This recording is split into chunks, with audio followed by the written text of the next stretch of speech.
Hi, everybody.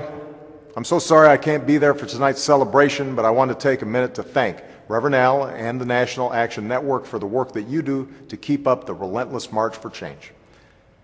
When Dr. Martin Luther King Jr. was marching for change, his vision was one of a country that lived up to the promise of its founding documents. And today, 45 years to the day after Dr. King was struck down, it's a vision the National Action Network has carried on as your own, becoming one of America's most forceful voices in the fight for justice and equality.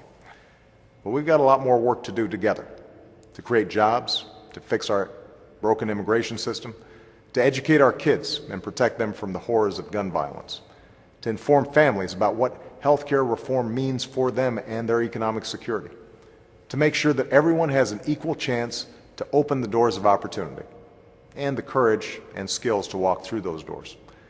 So let's keep marching. Let's keep working to change this country for the better. Thank you all, and God bless all of you. Free at last! Free at last! Thank God Almighty!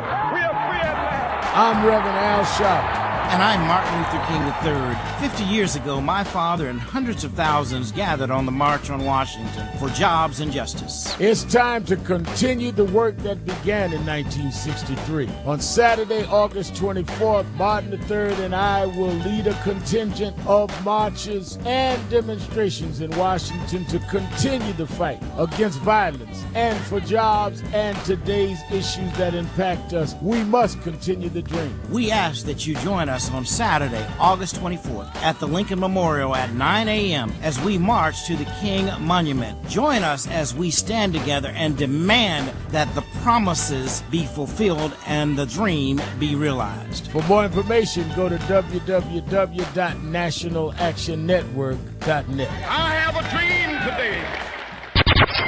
Watchman! His name is Watchman! Al Sharpton. I got it.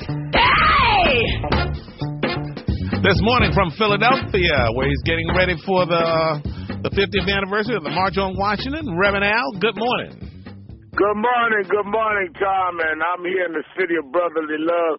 We're getting ready. As you look at where we are, today, 50 years ago, today, Medgar Evers was assassinated in Mississippi a day after the president at that time, John Kennedy, had addressed the nation on civil rights.